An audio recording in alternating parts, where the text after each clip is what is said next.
Hi, hello, ನಮಸ್ಕಾರ. Welcome back to my channel.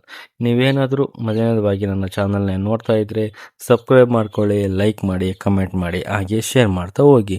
ಈಗ ಯಾವ ಜಾಬ್ ಬಗ್ಗೆ ತಂದಿದ್ದೇನಪ್ಪ ಅಂದರೆ ರಾಷ್ಟ್ರೀಯ ಮಾಹಿತಿ ಕೇಂದ್ರ ನೇಮಕಾತಿ 2026 ಏನಪ್ಪ ಅಂದರೆ NIC ರಿಕ್ರೂಟ್ಮೆಂಟ್ ಈಗ ಹೊಸ ನೋಟಿಫಿಕೇಶನ್ ರಿಲೀಸ್ ಮಾಡಿದ್ದಾರೆ. ಇದ್ರ ಬಗ್ಗೆ ನಾವು ಈ ವಿಡಿಯೋದಲ್ಲಿ ನೋಡ್ತಾ ಹೋಗೋಣ. ಸಂಸ್ಥೆ ಹೆಸರು ಬಂದ್ಬಿಟ್ಟು ಯಾವುದಪ್ಪ ಅಂದರೆ ರಾಷ್ಟ್ರೀಯ ಮಾಹಿತಿ ಕೇಂದ್ರ ಇದೊಂದು ಸಂಸ್ಥೆ ಆಗಿರುತ್ತೆ. ಈ ಸಂಸ್ಥೆ ಕಡೆಯಿಂದ ಏನಪ್ಪ ನಮಗೆ ಈಗ ಜಾಬ್ನ ಬಿಟ್ಟಿದ್ದಾರೆ. ಹುದ್ದೆ ಹೆಸರು ಬಂದ್ಬಿಟ್ಟು ಏನಪ್ಪ ಅಂದರೆ ವಿಜ್ಞಾನಿ ಹುದ್ದೆಗಳು ಇಲ್ಲಿ ಖಾಲಿ ಇದ್ದಾವೆ. ಹಾಗೆ ಟೋಟಲ್ ಹುದ್ದೆಗಳು ಬಂದ್ಬಿಟ್ಟು 153 ಹುದ್ದೆಗಳು ಇಲ್ಲಿ ಖಾಲಿ ಇದ್ದಾವೆ ಅಂತ ನಾವು ನೋಡ್ತಾ ಹೋಗ್ಬೋದು. ಹಾಗೆ ಹುದ್ದೆಗಳ ಸ್ಥಳ ಬಂದ್ಬಿಟ್ಟು ಆಲ್ ಓವರ್ ಇಂಡಿಯಾ ಒಳಗೆ ನೀವೇನಪ್ಪ ಅಂದರೆ ಎಲ್ಲಿಯಾದರೂ ಇಲ್ಲಿ ಕೆಲಸ ಮಾಡ್ಬೋದು ಅಂತ ಇಲ್ಲಿ ಕೊಟ್ಟಿದ್ದಾರೆ. ಓಕೆನಾ, ಇದು ಹುದ್ದೆಗಳ ವಿವರ ಆಗಿತ್ತು.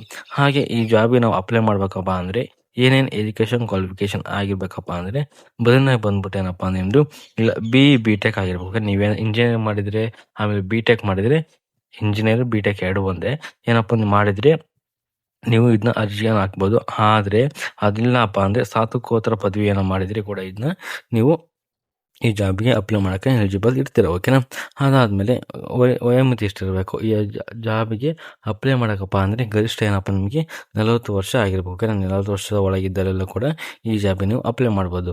40 ವರ್ಷದ ಒಳಗೆ ಮೇಲ್ಪಟ್ಟವರು ಯಾವುದೇ ಕಾರಣಕ್ಕೂ ಈ ಜಾಬಿಗೆ ಅಪ್ಲೈ ಮಾಡೋಕ್ಕಾಗೋದಿಲ್ಲ. ಓಕೆನಾ, ಅದಾದಮೇಲೆ ಈ ಜಾಬಿನ ಸೆಲೆಕ್ಷನ್ ಆದಮೇಲೆ ಎಷ್ಟು ಸ್ಯಾಲ್ರಿ ಕೊಡ್ತಾರಪ್ಪ ಅಂದರೆ ನಿಮಗೆ ತಿಂಗಳಿಗೆ ಏನಪ್ಪ ಅಂದರೆ 67,700ರಿಂದ 7,09,200 ಏನಪ್ಪ ಅಂದರೆ ಪ್ರತಿ ತಿಂಗಳು ನಿಮಗೆ ಸ್ಯಾಲ್ರಿ ಕೊಡ್ತಾರೆ ಅಂತ ಇಲ್ಲಿ ನಾವು ನೋಡ್ತಾ ಹೋಗ್ಬೋದು. ಓಕೆ, ಅದಾದಮೇಲೆ ಅರ್ಜಿ ಶುಲ್ಕ ಎಷ್ಟಿರುತ್ತಪ್ಪ ಈ ಜಾಬ್ಗೆ ಅಂದರೆ ಅರ್ಜಿ ಶುಲ್ಕ ಬಂದುಬಿಟ್ಟು ಈ ಜನರಲ್ ಮತ್ತು OBC ಕ್ಯಾಟಗರಿ ಅಂದರೆ ಜನರಲ್ ಮತ್ತು OBC ಕ್ಯಾಟಗರಿ ಏನಪ್ಪ 800 ರೂಪಾಯಿ ಏನಪ್ಪ ಅಪ್ಲಿಕೇಶನ್ ಫೀಸ್ ಇರುತ್ತೆ.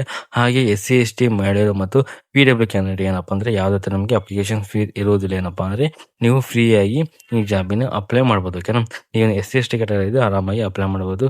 ನೀವು ಜನರಲ್ ಕ್ಯಾಟಗರಿ ಆಗಿದ್ದರೆ ನಿಮಗೆ ಇಂಟ್ರೆಸ್ಟ್ ಇದ್ದರೆ ಅಪ್ಲೈ ಮಾಡಿ. ಓಕೆನಾ, ಯಾಕಪ್ಪ ಅಂದರೆ ಅಪ್ಲಿಕೇಶನ್ ಫೀಸು ತುಂಬ ಜಾಸ್ತಿ ಇದೆ ಹಾಗಾಗಿ.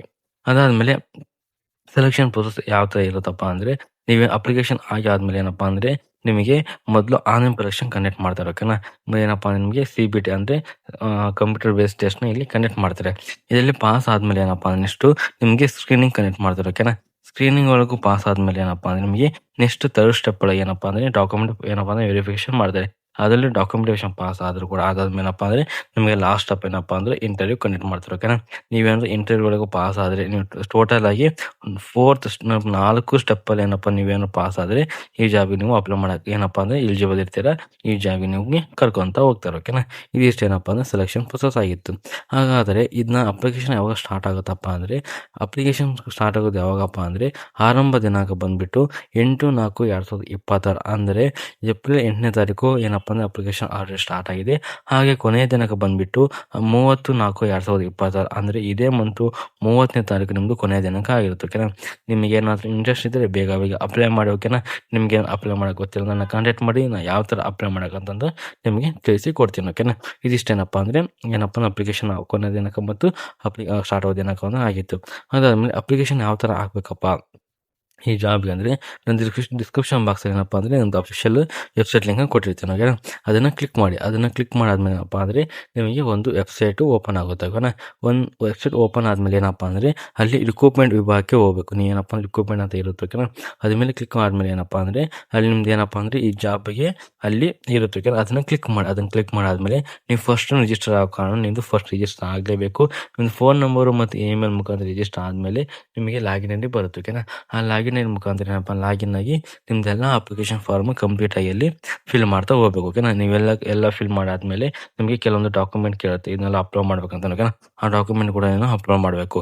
ಅಪ್ಲೋಡ್ ಮಾಡಾದ್ಮೇಲೆ ಏನಪ್ಪ ಅಂದರೆ ನೀವು ಜನರಲ್ ಕ್ಯಾಟಗರಿ OBC ಕ್ಯಾಟಗರಿ ಆಗಿದ್ರೆ ಅಮೌಂಟ್ನ ಪೇ ಮಾಡಿ, ಇಲ್ಲ SC ST ಕ್ಯಾಟಗರಿ ಆದರೆ ಡೈರೆಕ್ಟ್ ಏನಪ್ಪ ಅಂದರೆ ಅಪ್ಲಿಕೇಶನ್ ಎಲ್ಲ ಕರೆಕ್ಟಾಗಿ ನೋಡಿಕೊಂಡು ಸಬ್ಮಿಟ್ ಮಾಡಬೇಕು. ಓಕೆನಾ, ಸಬ್ಮಿಟ್ ಆದಮೇಲೆ ಏನಪ್ಪ ಅಂದರೆ ಅಪ್ಲಿಕೇಶನ್ ಫಾರ್ಮ್ ನಿಮ್ಮ ಹತ್ರ ಇಟ್ಕೋಬೇಕು. ಯಾಕಪ್ಪ ಅಂದರೆ ನಿಮಗೆ ಡಾಕ್ಯುಮೆಂಟ್ ವೆರಿಫಿಕೇಷನ್ ಹೋದಾಗೆ ನಿಮಗೆ ಅಪ್ಲಿಕೇಶನ್ ಫಾರ್ಮ್ನ ಕೇಳ್ತಾರೆ. ಓಕೆನಾ, ಅಪ್ಲಿಕೇಶನ್ ಫಾರ್ಮ್ ಎಲ್ಲಿದೆ ಅಂತ ಕೇಳ್ತಾರೆ, ಅದನ್ನು ತೋರಿಸ್ಬೇಕು. ನಿಮ್ಮ ಹತ್ರ ಏನು ಅಪ್ಲಿಕೇಶನ್ ಫಾರ್ಮ್ ಇಲ್ಲ ಅಂದರೆ ನಿಮ್ಮದು ರಿಜೆಕ್ಟ್ ಆಗೋ ಚಾನ್ಸಸ್ ತುಂಬ ಇದೆ.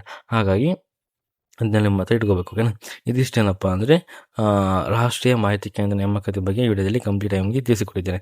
ಈ ವಿಡಿಯೋ ನಿಮಗೆ ಇಷ್ಟ ಆಗಿದ್ದರೆ ಪ್ಲೀಸ್ ನನ್ನ ಚಾನಲ್ ಸಬ್ಸ್ಕ್ರೈಬ್ ಮಾಡಿ, ಲೈಕ್ ಮಾಡಿ, ಹಾಗೆ ಕಮೆಂಟ್ ಮಾಡಿ, ಹಾಗೆ ಶೇರ್ ಮಾಡ್ತಾ ಹೋಗಿ. ಓಕೆನಾ, ಹಾಗೆ ಇದೇ ಥರ ಸಪೋರ್ಟ್ ಮಾಡ್ತಾ ಇರಿ ಗಾಯ್ಸ್. ಇಷ್ಟೊತ್ತಿನ ವಿಡಿಯೋ ನೋಡೋದಕ್ಕಾಗಿ ಧನ್ಯವಾದಗಳು.